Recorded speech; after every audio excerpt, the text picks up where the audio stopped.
인사들 나누시겠습니다. 예수님 안에서 행복하십시오.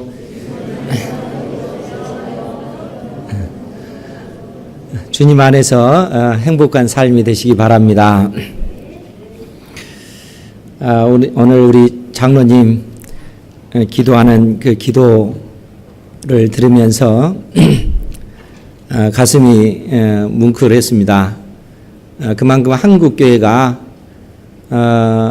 많이 약해져 있고 또 말씀을 맡은 그 목사님들이 그야말로 생명 걸고 말씀을 연구하고 또 준행하고 가르치는 이 사명을 잘 감당해야 되는데 그러지 못하고 오히려 이 세상과 버타여 또 세상의 명예 또 권력 세상의 것들을 탐하는 그러한 자리에 가게 되면 한국교회는 급속도로 약해질 수밖에 없습니다. 우리가 구약 성경을 통해서 잘 또 알고 또 배웠던 것 중에 하나가 바벨론에 의해서 멸망당했던 이스라엘 백성들이 이 포로로 끌려갔던 그 땅에서 귀환하게 됩니다. 그 1차 귀환을 주도했던 사람이 스룹바벨인데 스룹바벨에 의해서 하나님의 그 성전이 우여곡절 속에서 그 완공이 되었고 하나님 앞에 봉헌식을 드렸습니다. 그런데 스룹바벨에 의해서 하나님의 그 성전이 아름답게 하나님 앞에 봉헌이 되어졌지만 그로부터 약 60여 년의 그 세월이 흐르면서 이스라엘의 그 종교 지도자들부터 심각하게 타락하기 시작합니다. 그러니까 그들이 이방 땅 그 포로로 끌려간 그 땅에서 약속의 땅으로 돌아올 때는 그들 속에 하나님을 향한 그 사명감으로 불타 있습니다. 무너진 하나님의 나라, 그 나라를 어떻게 재건할 것인가 그들은 고민했고 그래서 그들이 그 바벨론 땅에서 터를 이루고 살았던 그 모든 것을 다 포기하고 약속의 땅 예루살렘으로 돌아와서 그야말로 짐승들이 사는 그런 폐허가 되고 만 그 땅에서 집을 짓고 또 하나님 앞에 영광 돌리기 위하여 하나님 나라를 재건하는 이 사명을 감당하기 위해서 성전을 지어서 봉헌했다는 겁니다. 그런데 60년의 그 세월이 흐르면서 지도자들부터 타락했고 또 이방인들과 통혼을 하고 또 안식일을 그렇게 지키지 못하는 이러한 죄를 그들이 범했던 것입니다. 그런데 이제 이러한 어떤 그 현실을 바벨론 땅에서 면밀히 살폈던 학사 에스라가 그 바벨론 그 땅에서 누렸던 그 모든 것을 다 포기하고 내가 약속의 땅으로 다시 돌아가리라 라고 작정을 하고 내가 하나님의 말씀을 그야말로 생명을 걸고 연구할 것이고 그 하나님의 말씀을 내가 먼저 준행할 것이고 그 말씀을 하나님의 백성 이스라엘에게 가르치겠다 이렇게 작정을 하고 예루살렘으로 돌아옵니다. 왜 그랬을 것 같습니까? 그것은 단 한 가지 때문에 그렇습니다. 그것은 아무리 화려한 하나님의 그 성전이 있다 할지라도 하나님께서 이스라엘 백성들에게 주신 그 성전의 그 본질적인 그 의미 그 자체를 상실하게 될 때는 그 성전이 아무런 의미가 없다는 것입니다. 하나님의 백성에게 있어서 성전이 있는 것이 중요한 것이 아니고 그 성전을 통해서 하나님을 예배하고 하나님께서 택한 백성들에게 주신 그 말씀을 부지런히 연구하여 그 말씀을 붙잡고 믿음의 삶을 살아가며 그 말씀을 택한 백성 하나님의 그 백성들에게 가르치는 이 일들이 없으면 아무리 화려한 그 성전이 있다 할지라도 그것이 아무런 의미가 없다 하는 것입니다. 그러니까 학사 에스라가 하나님 앞에 뜻을 정하고 생명을 걸고 내가 부지런히 하나님의 말씀을 연구하고 내가 이 말씀을 지켜 행하며 이 말씀을 주의 백성들에게 가르치겠다, 이렇게 작정하고 돌아온 것이죠. 사랑하는 성도 여러분, 아무리 화려한 그런 예배당이 있다 할지라도요, 문제는 그 속에서 하나님을 예배하는 하나님의 자녀들인 우리가 하나님의 자녀답게 살지 못하면 그 화려한 예배당은 아무런 의미가 없습니다. 중요한 것은 하나님의 자녀인 우리가 하나님의 말씀을 부지런히 배우고 그 말씀에 순종하는 그 삶이 하나님 보시기에 아름다운 것인 줄 믿습니다. 이 약속의 말씀을 붙잡고 순종하는 여러분들을 되시기를 주님의 이름으로 축원드립니다. 오늘 예수님께서 오늘 본문의 말씀을 통해서 우리에게 주신 말씀의 의미도 실상은 같은 의미라는 거예요. 오늘 5절 말씀에 보면 여기서 어떤 사람들은 예수님의 제자들 중에 어떤 이들이 성전을 가리켜 그 아름다운 돌과 헌물로 꾸민 것을 말하며 예수께서 이르시되 너희 보는 이것들이 날이 이르면 돌 하나도 돌 위에 남지 않고 다 무너뜨려지리라. 예수님의 제자들 중 어떤 이들이 그 성전을 가리켜 말하면서 그 성전에 있는 아름다운 돌과 헌물로 꾸며진 그 우아한 모습을 예수님 앞에 자랑을 하는 것입니다.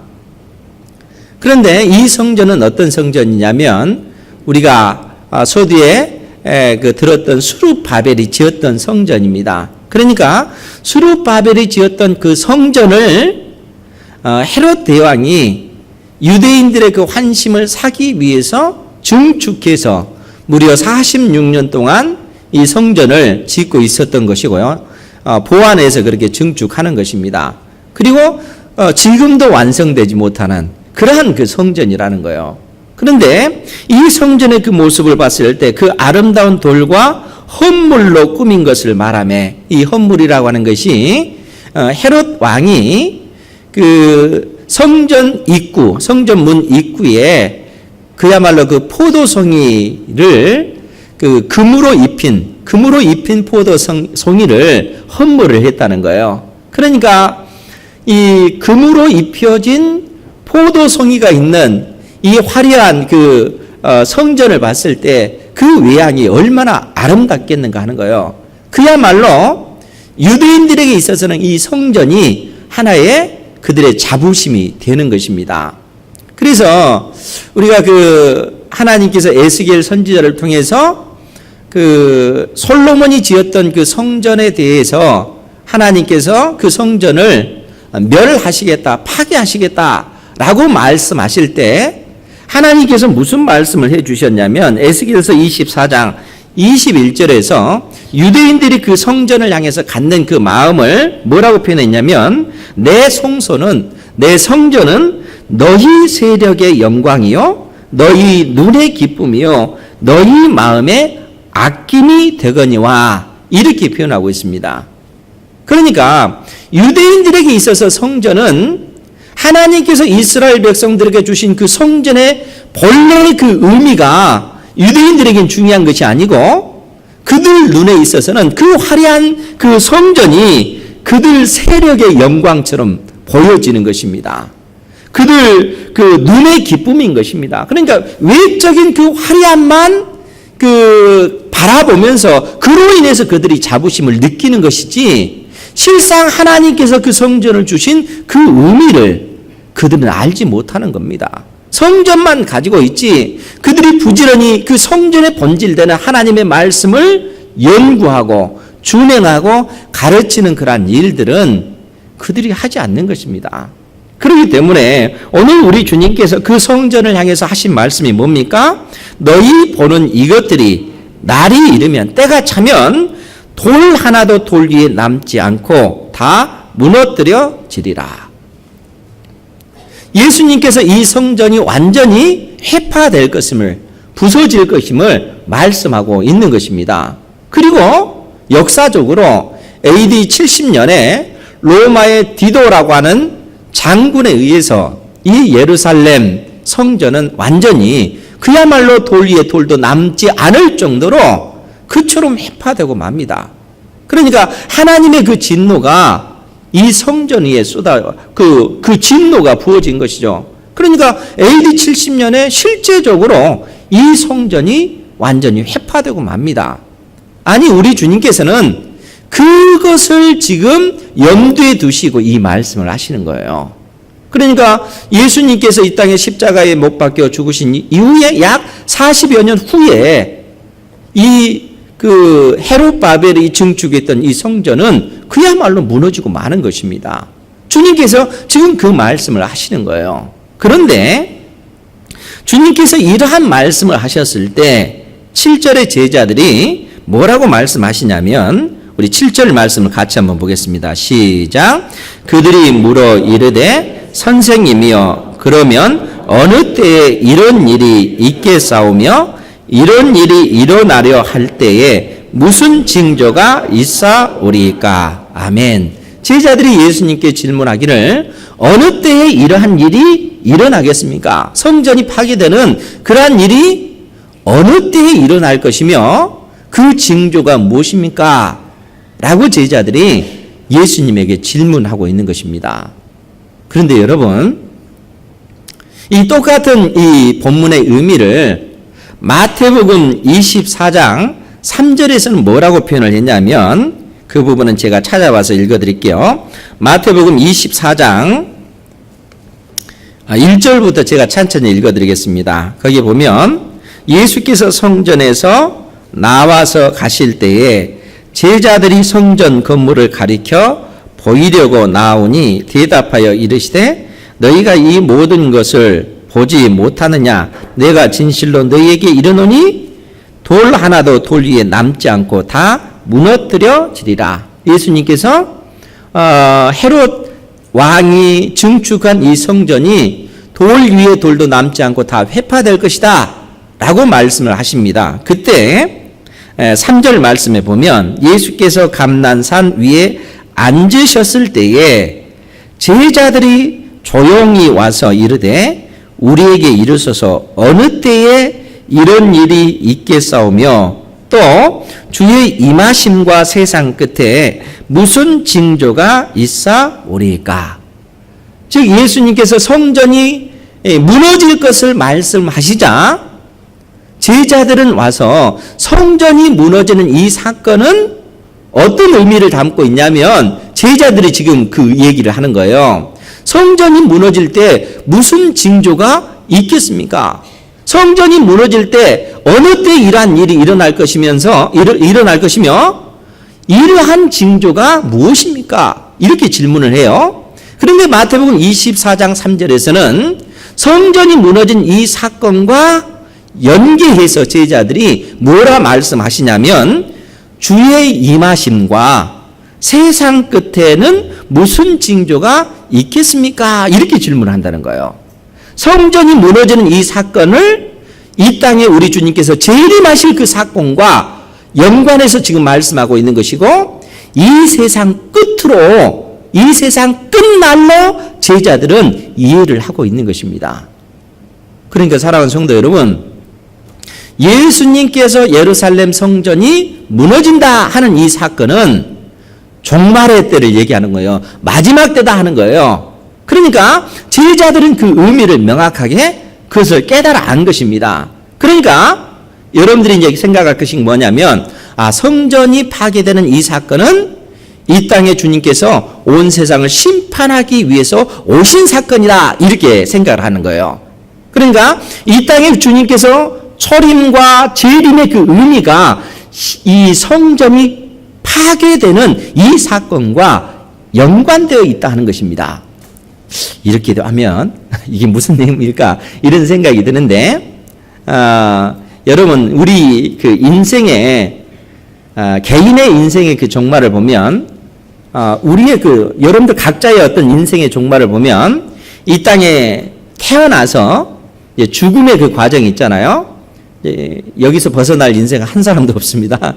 여러분들도 지금 이 시간도 죽음을 향해서 가고 있습니다. 그러니까 우리 개인의 그 종말이라고 하는 것은 이 땅에 태어난 그 순간 우리는 죽음을 향해서 가게 됩니다.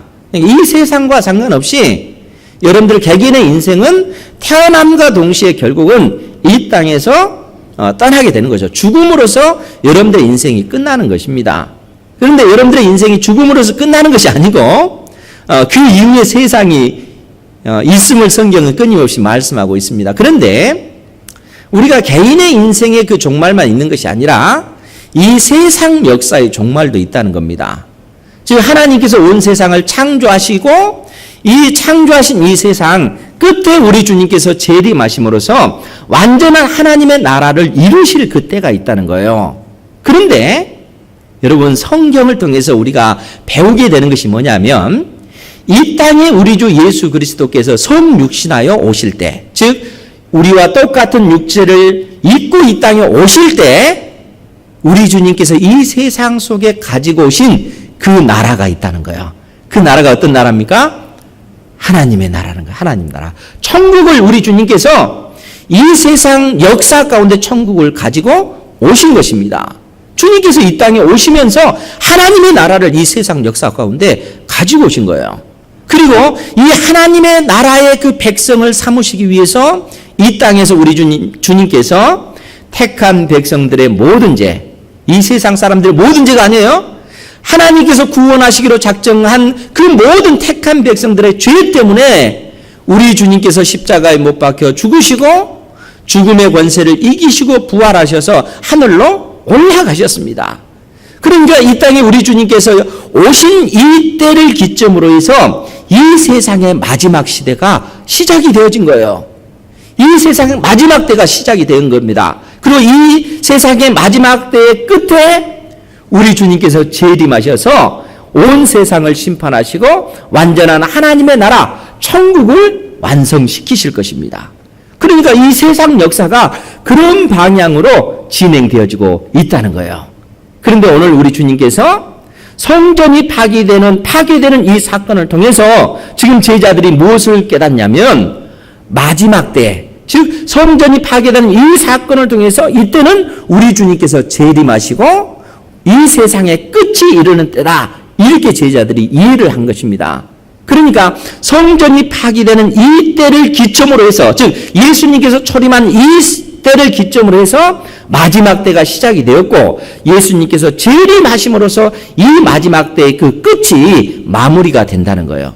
지금 오늘 주님께서 제자들에게 이 사실을 지금 말씀해 주고 있는 것입니다. 그렇기 때문에 오늘 본문의 말씀으로 돌아가서 7절 말씀에 다시 보면 제자들이 물어 이르되 선생님이여 그러면 어느 때에 이런 일이 있겠사오며 이런 일이 일어나려 할 때에 무슨 징조가 있사오리까? 이렇게 질문을 합니다. 그때 주님께서 이르시되 미혹을 받지 않도록 주의하라. 많은 사람이 내 이름으로 와서 이르되 내가 그라 하며 때가 가까이 왔다 하겠으나 그들을 따르지 말라.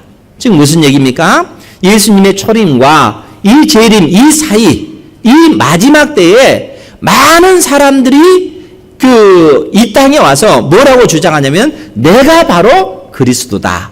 내가 바로 너희들이 기다리는 메시아다. 이렇게 주장하는 거짓된 자들이 너무나 많을 거라는 거예요.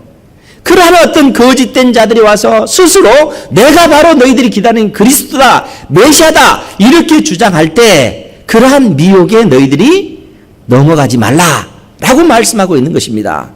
그러니까 그러한 거짓된 자들이 너희들을 구원할 존재가 아니라는 겁니다. 그러니까 이러한 미혹에 너희들이 넘어가서는 안 된다라고 얘기하는 겁니다. 그런데 실상 우리를 유혹하는 것, 우리를 미혹하게 하는 것은 그러한 거짓된 거짓 그리스도만 있는 것이 아닙니다. 실상 하나님의 자녀들이 이 땅에서 자녀답게 살지 못하도록 미혹해 하는 것이 참으로 많습니다. 사랑하는 성도 여러분, 여러분들의 인생을 누가 보장을 해주는 것 같습니까? 여러분들의 삶을 누가 보장해 줍니까? 하나님께서 여러분들의 삶을 보장해 주신 줄 믿습니다. 우리가 이러한 믿음 가운데 살아가야 된다는 거예요. 그런데 하나님은 우리 눈에 보이지 않잖아요. 하나님은 우리 눈에 보이지 않으니까 과연 하나님께서 내 인생을 보장해 줄까? 이제 이런 염려가 들 때가 있잖아요. 현실적으로 우리의 삶을 보장해 주는 것은 좋은 집과 또 좋은 음식과 또 내가 이 땅에서 살 수 있는 넉넉한 돈이 있어야 되잖아요. 이러한 돈이, 좋은 집이, 좋은 삶의 환경이 우리의 삶을 보장해 주는 것처럼 우리는 느껴집니다. 그리고 여러분들 이러한 돈을 우리가 가지고 있지 못했을 때 젊어서는 나름대로 열심히 일해가지고 그래도 먹고 사는 문제가 해결되는 것 같은데 여러분들 마음속에 걱정되는 거 있잖아요. 나이가 들면 직장을 잃게 되면 내 삶은 어떻게 되지? 이런 염려가 있잖아요. 부지런히 젊었을 때 저축이라도 해놓으면 내 삶이 보장이 될 텐데 그러지도 못한 어떤 삶의 그 삶이 우리 가운데 이렇게 진행되어질 때 돈은 뭐하는 돈은 없고 나이는 들고 이렇게 되면 염려, 근심, 두려움으로 가득 차잖아요. 그러지 않습니까? 그 상황 속에서도 하나님께서 많이 우리의 인생의 보호자가 되십니까? 그럴 때는 아멘 하시면 얼마나 좋습니까? 그 믿음 가운데 살아가시기 바랍니다. 사랑하는 성도 여러분, 우리가 실제적으로 이런 돈이 우리 인생을 보장해 주는 것 같지만요, 그래도 여러분 그 돈이 우리의 인생을 보장해 주는 것이 아니라 하나님께서 우리의 삶을 보장해 주십니다. 그러니까 여러분들이 부지런히 하나님 앞에 믿음의 삶을 사십시오. 지금 현재 나에게 돈이 없다 할지라도요, 믿음으로 하나님 앞에 기도하시고 하나님만이 내 인생의 유일한 소망 되십니다. 하나님 중심의 삶을 살아가면 하나님께서 때를 따라 돕는 은혜를 여러분들에게 입게 하시고 먹고 사는 문제 염려 근심하지 아니하도록 하나님께서 도우실 것입니다. 이 믿음 가운데 살아가시기 바랍니다. 하나님의 약속의 말씀이 우리 속에 빈약해지면요, 우리가 이 세상에 미혹당합니다. 그래서 하나님이 내 삶을 보장해 줍니다 이렇게 말만 하고 실제적으로는 돈이 있어야 돼 이렇게 생각한다는 거예요. 그런데 주님께서 우리에게 그러한 어떤 그 세상의 그 미혹하는 그러한 것들로부터 너희들이 넘어져서는 안 된다. 예수님께서 초림하시고 재림하신 이 마지막 기간에 수많은 그러한 미혹하는 것들이 여러분들을 미혹하는 그러한 어떤 상황들이 벌어질 것을 주님께서 지금 말씀하고 있다는 것입니다. 뿐만 아니라 9절 말씀에 보면 난리와 소요의 소문을 들을 때에 두려워하지 말라. 이 일이 먼저 있어야 하되 끝은 곧 되지 아니하리라. 그러니까 예수님의 초림과 재림 이 사이에 수많은 난리와 소요의 소문이 들릴 거라는 거예요. 난리와 소요의 소문이 뭐냐면 10절에 표현이 되어 있죠. 거기에 보면 또 이르시되 민족이 민족을 나라가 나라를 대적하여 일어나겠고 곳곳에 큰 지진과 기근과 전염병이 있겠고 또 무서운 일과 하늘로부터 큰 징조들이 있으리라. 그러니까 예수님의 초림과 재림 이 사이에는 수많은 그 민족들과 민족들 가운데 전쟁이 있을 것이고 나라와 나라들 간에 이러한 전쟁이 있을 것이고 이러한 것들만 있는 것이 아니라 수많은 자연재해들이 있을 것을 말씀해 주고 있습니다. 엄청난 지진이 일어나기도 하고 해일이 일어나기도 하고 사람들이 감당하지 못할 그러한 전염병들이 창궐해서 수많은 사람들이 죽임을 당하는 흉흉한 그러한 소문들이 일어나는 그러한 일들이 비일비재하게 곳곳에서 그러한 소문들이 들리게 될 거다는 거예요. 사실 우리나라 같은 경우는 그러한 소문만 듣지 우리는 그것을 경험하지 않잖아요. 그런데 이 주변의 그 여러 나라들, 또 어떤 중동의 여러 나라들, 아프리카의 여러 나라들을 보면 그 민족들 간의 그 전쟁으로 인해서 엄청난 많은 사람들이 죽임을 당하고 그 공포 속에서 많은 사람들이 두려움에 떨고 있지 않습니까? 또 자연재해를 통해서 곳곳에서, 지구촌 곳곳에서 이러한 재앙으로 인해서 수많은 사람들이 그러한 어떤 그 환난을 당하고 있는 그러한 모습들을 우리는 매스컴을 통해서 다 듣고 있습니다. 주님께서 이러한 말씀을 하고 계시는 것입니다. 그런데 뭐라고 얘기합니까? 그러한 어떤 소문들이 있어야 하지만 끝은 곧 되지 아니하였다. 끝이 아니다는 거예요. 끝이 아니다라고 주님께서 말씀하고 있는 것입니다. 그러면서 이러한 상황 속에서 하나님의 그 자녀인 우리를 향해서 뭐라고 말씀하시냐면 우리 12절 13절 말씀을 같이 한번 보겠습니다. 12절 13절 시작. 이 모든 일 전에 내 이름으로 말미암아 너희에게 손을 대어 박해하며 회당과 옥에 넘겨주며 임금들과 집권자들 앞에 끌어가려니와 이 일이 도리어 너희에게 증거가 되리라. 아멘.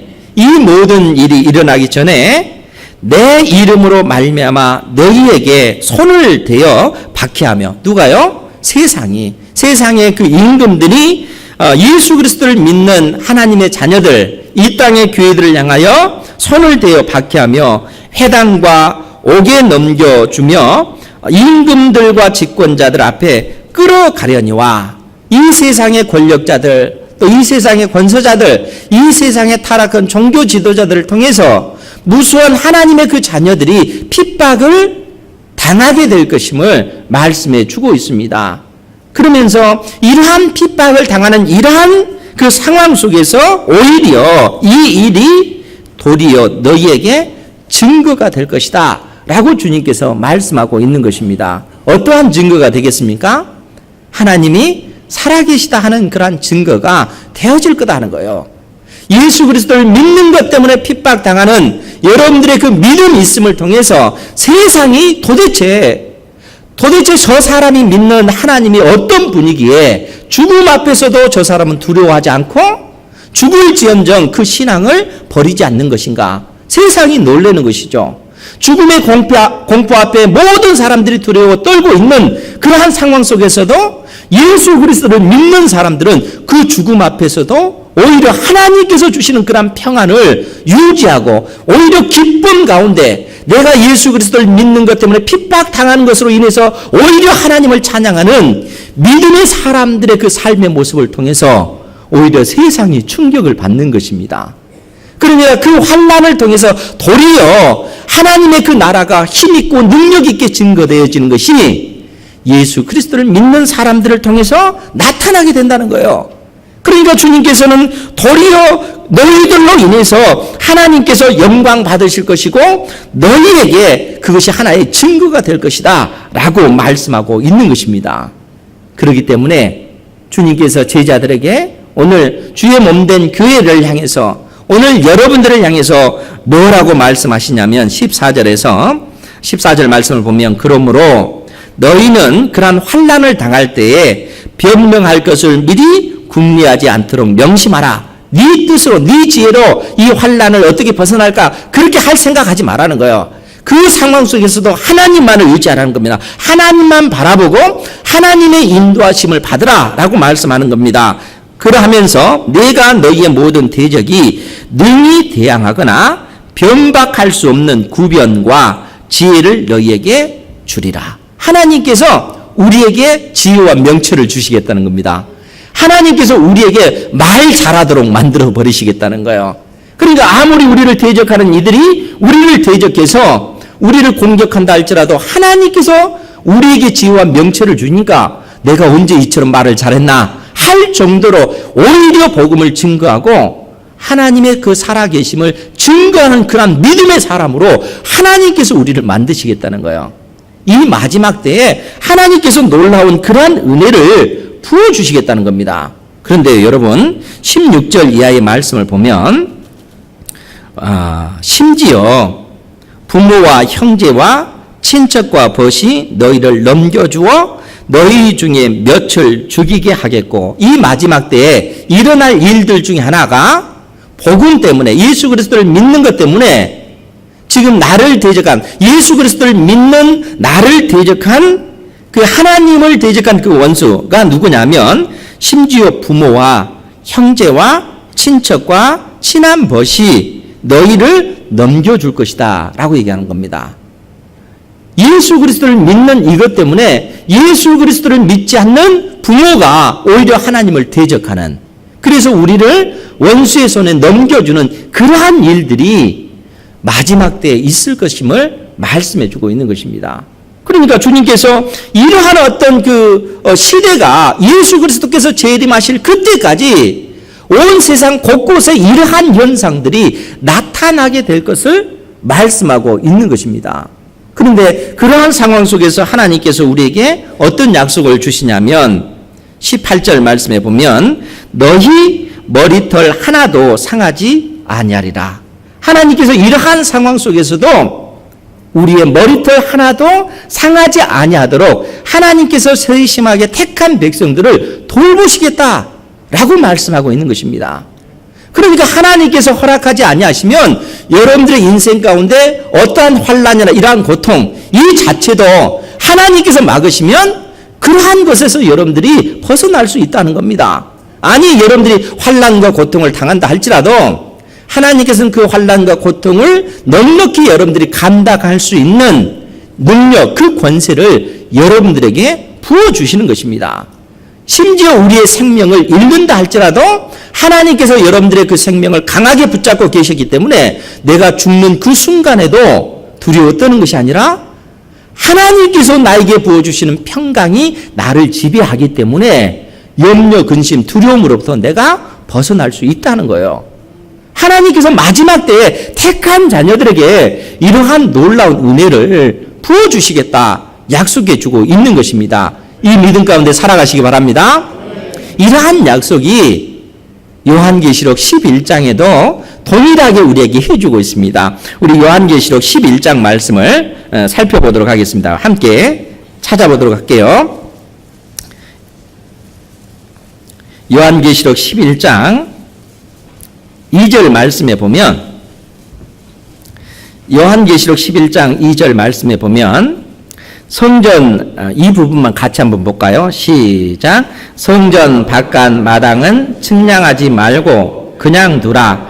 이것은 이방인에게 주었은즉 그들이 거룩한 성을 42달 동안 짓밟으리라. 아멘. 지금 하나님께서 사도 요한에게 환상 가운데 장차 되어질 그 일들을 보여주시는 것입니다. 그러면서 뭐라고 얘기하냐면 성전 바깥 마당은 측량하지 말고 그냥 두라. 이것은 이방인에게 주었은즉 이 말은 무슨 얘기냐면 하나님의 그 성전이 이방인들에 의해서 파괴될 것이고 멸시를 당하게 될 것을 지금 말씀해 주고 있는 겁니다. 그러니까 지금 AD 70년 로마의 디도에 의해서 하나님의 성전이 이처럼 멸시를 당하고 있는 그러한 상황인 것입니다. 그런데 그냥 두라. 이것은 이방인에게 주었은즉 그들이 거룩한 성을 42달 동안 짓밟으리라. 42달이면 몇 년입니까? 3년 6개월입니다. 그러니까 그 다니엘서에 나오는 한 때와 두 때와 반 때가 3년 6개월을 얘기하는 거예요. 3년 6개월은 42달인데 또 3절 말씀에 보면 또 뭐라고 표현되어 있냐면 내가 나의 두 증인에게 권세를 주리니 그들이 굵은 베옷을 입고 1260일을 예언하리라. 1260일은 몇 달입니까? 42달이라는 거예요. 42달. 그러니까 3년 6개월이나 42달이나 1260일은 같은 의미예요. 한 때와 두 때와 반 때. 그런데 이 3년 6개월 42달이 의미하는 그 상징적인 의미는 뭐냐면 예수님께서 초림하실 때부터 재림하실 때 이 기간을 42달이다. 1260일이다. 3년 6개월이다. 이렇게 상징적으로 지금 말씀해주고 있다는 거예요. 그런데 지금 이 말씀을 사도 요한이 할 때 누가복음 21장 24절에 보면 하나님의 그 성전이 그 이방인들에 의해서 파괴될 때 그때의 그 모습을 24절에 뭐라고 표현했냐면 누가복음 21장 24절에요. 거기에 보면 그들이 즉 이방인들이 유대인들이 칼날에 죽임을 당하며 모든 이방에 사로잡혀 가겠고 성전이 파괴되고 유대인들은 그 이방 땅으로 포로로 끌려가겠고 예루살렘은 이방인의 때가 차기까지 이방인들에게 밟히리라. 이방인들의 때가 차기까지 이 말이 무슨 얘기입니까? 하나님께서 이제는 유대인들뿐만 아니라 이방인들까지 구원하시기로 작정한 거예요.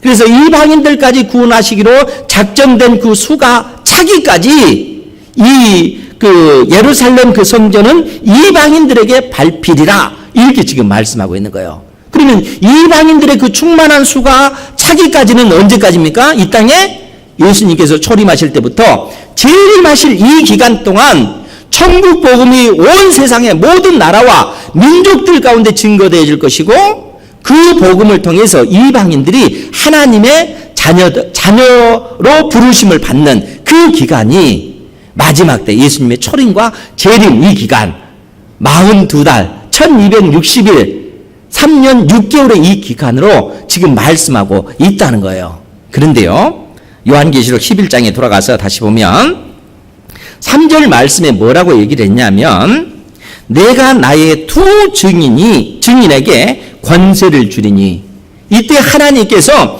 두 증인에게 하늘의 그 권세를 부어주겠다는 거예요. 그럼 왜 두 증인이냐 하면, 구약시대 때에 어떠한 일에 대해서 증인으로 세워진 사람들은 한 사람이면 안 돼요. 두 사람 이상이 증인으로 나와야 그 증거가 그 증인이 합당하게 인정을 받는 겁니다. 그래서 사도 요한이 두 증인이라 이렇게 말하고 있는 거예요. 이 두 증인에게 하나님께서 권능을 주신 겁니다. 그러면 이 두 증인이 의미하는 바는 누군가 하면, 주님께서 피 흘려 사신 주의 몸된 교회를 이야기하는 겁니다. 주의 몸된 교회를 얘기하는 거예요. 주의 몸된 교회를 두 증인이다 이렇게 말씀하고 있고, 이 두 증인에게 하나님께서 권세를 주셨다는 거예요. 그래서 이제 계속 볼게요. 3절 이하의 말씀, 4절부터 보면, 그들은 이 땅에 주 앞에 서 있는 두 감람나무와 두 촛대니, 두 감람나무, 두 촛대가 두 증인입니다. 교회를 이야기하는 겁니다. 만일 누구든지 그들을, 즉 교회를 해하고자 하면 그들의 입에서 불이 나와서 그들의 원수를 삼켜 버릴 것이요, 누구든지 그들을 해하고자 하면 반드시 그와 같이 죽음을 당하리라. 하나님께서 교회에 권세를 주셨기 때문에 만약에 교회를 대적하는 그러한 세력이 있다면 그 교회에 주신 그 권세로 말미암아 하나님께서 대적하는 그 원수를 멸하시겠다라고 지금 말씀하고 있는 거예요.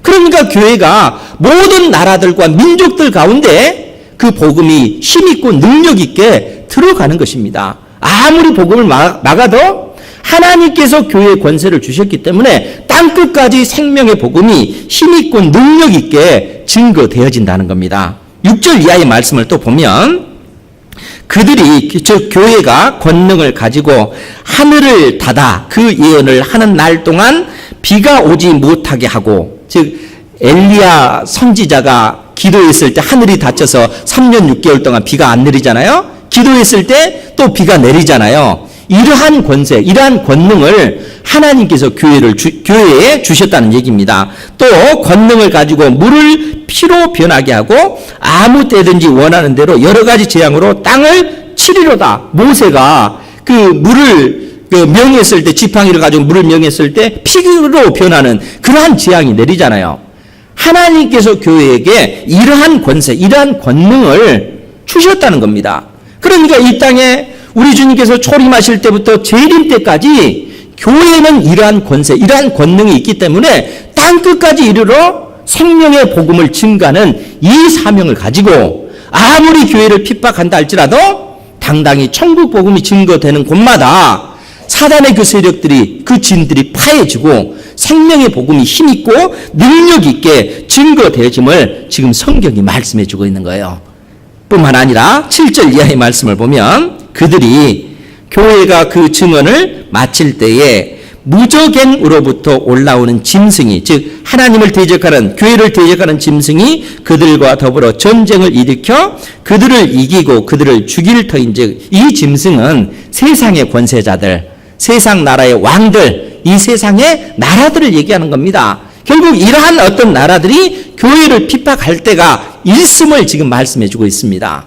그러니까 어느 때 하나님께서 그것을 이제 허용하실 것입니다. 그러할 때 어떤 일이 벌어지냐면 8절 이하의 말씀을 보면, 그들의 시체가, 즉 교회를 얘기하는 그들의 시체가 큰 성에 있으리니 그 성은 영적으로 하면 소돔이라고도 하고 애굽이라고 하니 곧 그들의 주께서 십자가에 못 박히신 곳이라. 예루살렘 하나님의 그 도성이 영적으로 타락한 그러한 죄악된 그 도시로 지금 말씀하고 있는 것입니다. 그러니까 세상이 교회를 그처럼 핍박을 하고 있는 그 모습을 보여주고 있는 거예요. 그런데 여기서 그치지 않고 백성들과 족속과 방언과 나라 중에서 사람들이 그 시체를 사흘 반 동안을 보며 무덤에 장사하지 못하게 하리로다. 교회를 멸시하는 세상의 그 세력, 세상의 모습을 지금 보여주고 있습니다. 그런데 이 두 선지자가 땅에 사는 자들을 괴롭게 한 고로 땅에 사는 자들이 그들의 죽음을 즐거워하고 기뻐하여 서로 예물을 보내리라 하더라. 3일 반 후에 하나님께로부터 생기가 그들 속에 들어가매 그들이 발로 일어서니 구경하는 자들이 크게 두려워하더라. 하늘로부터 큰 음성이 있어 이리로 올라오라 함을 그들이 듣고 구름을 타고 하늘로 올라가니 그들의 원수들도 구경하라 하더라. 무슨 얘기입니까? 이 땅에 우리 주 예수 그리스도께서 초림하심과 재림하신 이 기간 동안 하나님께서 교회에 권세를 주실 것이고 이 교회를 통해서 온 세상의 모든 나라들과 민족들 가운데 천국 복음이 힘있고 능력 있게 증거되도록 만드신다 하는 거예요. 그러나 그러한 와중에도 하나님께서 허락하셨을 때, 즉 오늘 본문의 그 말씀으로 돌아가면 오늘 본문의 그 말씀과 같이 16절에 있는 말씀과 같이 심지어 부모와 형제와 친척과 벗이 너희를 넘겨주어 너희 중에 몇을 죽이게 하겠고 마치 어떤 세상이 승리한 것처럼 보여지잖아요. 교회가 그로 인하여 마치 무너지는 것처럼 절망에 빠진 것처럼 보여지는 그러한 상황 속이 그러한 상황이 나타난다는 거예요.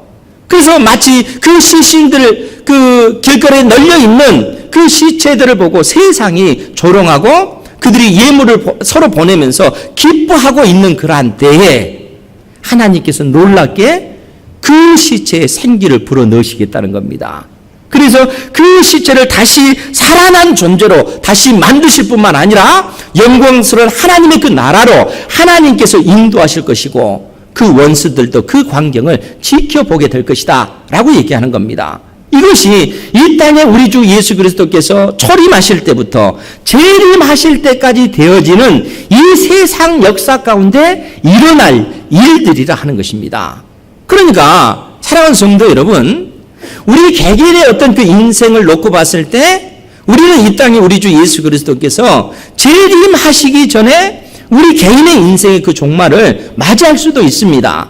그런데 세상의 그 역사를 놓고 봤을 때 우리 주님께서는 이러한 어떤 그 역사의 과정을 통해서 이 땅에 재림하심으로써 온 세상을 심판하실 것이고 그 이후에 완전한 하나님의 나라 천국을 완성시키신다라고 성경을 통해서 우리에게 말씀하고 있는 것입니다. 그러니까 역사가 이렇게 진행되어지는 가운데 하나님께서 주의 몸된 교회를 통해서 주신 그 사명이 있고 교회는 그 사명을 감당하기 위해서 힘쓰고 애써야 된다는 것입니다. 때에 따라 이 땅이, 이 세상이 주의 몸된 교회를 핍박할 그런 때가 있죠.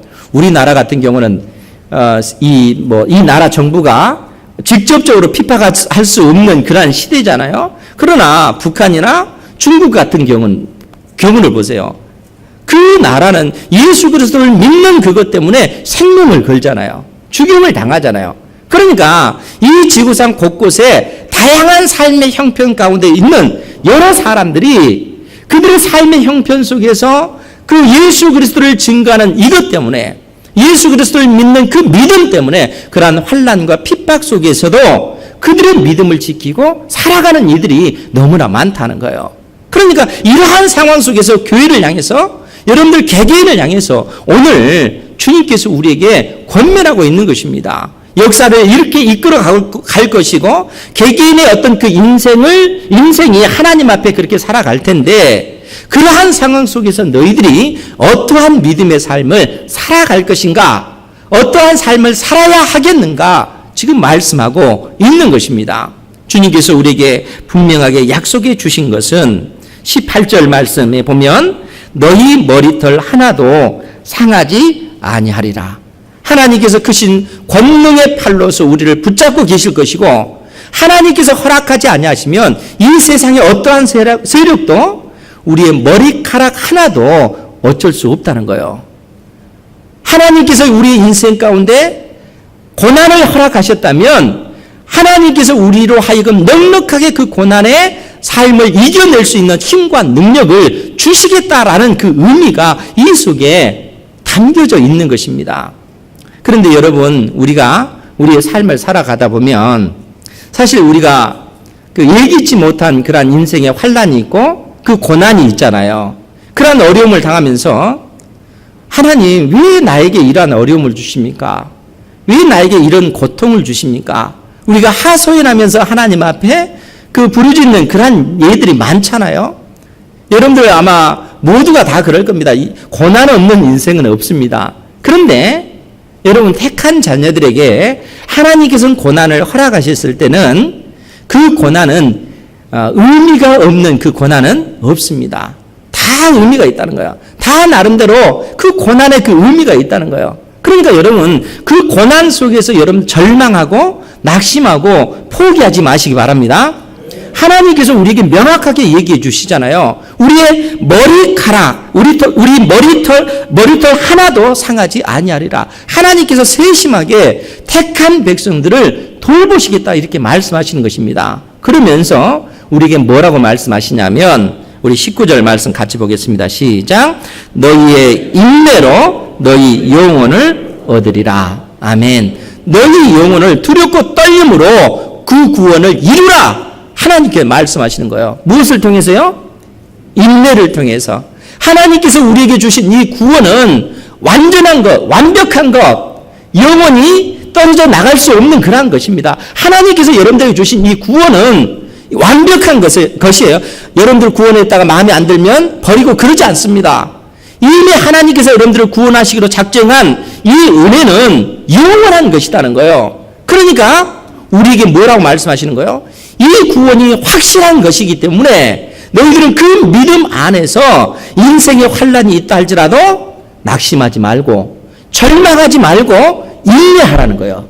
견뎌내라는 거예요. 그리고 너에게 줄 이 구원을 너의 삶을 통해서 완성시켜 나가라 라고 주님께서 말씀하시고 있는 것입니다. 그러니까 우리 인생의 전 삶을 통해서 내가 구원받은 백성이요, 내가 하나님 앞에 믿음이 있는 존재다 하는 것을 나의 삶을 통해서 증거하라는 거예요.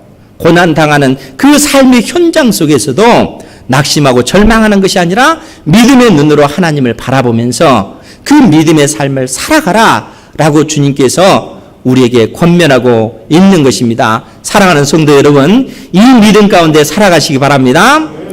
하나님께서 우리에게 명확하게 말씀해 주셨어요. 이 세상에, 지금 우리가 살아가고 있는 이 세상이 마지막 때다. 즉 예수님의 초림과 재림의 이 기간은 마지막 때라는 거예요. 그리고 이 땅에 주님께서 재림하실 때 세상의 역사는 끝날 것입니다. 그러나 이것은 세상의 그 역사고 개인의 역사가 있다는 거예요. 여러분, 개개인의 역사, 개개인의 일생을 통해서 하나님 앞에 내가 구원받은 백성으로서 믿음이 있음을 보여야 한다라고 주님께서 말씀하고 계신다는 거예요. 우리가 하나님의 자녀이기 때문에 주님께서 약속하신 대로 우리에게 권세, 권능을 우리에게 주셨습니다. 즉 내가 자녀답게 살아가면 하나님께서 나와 함께 동행하시고 나를 통해서 일하신다는 거예요. 심지어 나를 대적하는 그 원수, 그 대적들을 하나님께서 어떻게 하신다고요? 다 무너뜨리신다네요. 무너뜨리시고 불태우시겠다 이렇게 말씀하시잖아요. 이 놀라운 약속을 여러분들 붙잡고 여러분들의 인생을 통해서, 여러분들의 삶을 통해서 하나님, 내가 믿음이 있습니다. 내 믿음을 하나님 앞에 보여드립니다. 당당히 외치고 선포할 수 있는 그러한 믿음의 삶을 사시기를 주님의 이름으로 축원드립니다. 한 주간 하나님께서 허락하신 그 인생의 날들을 통해서 여러분들의 믿음이 있음을 하나님 앞에 보이시는 은혜가 있기를 주님의 이름으로 축원드립니다. 기도하겠습니다. 거룩하신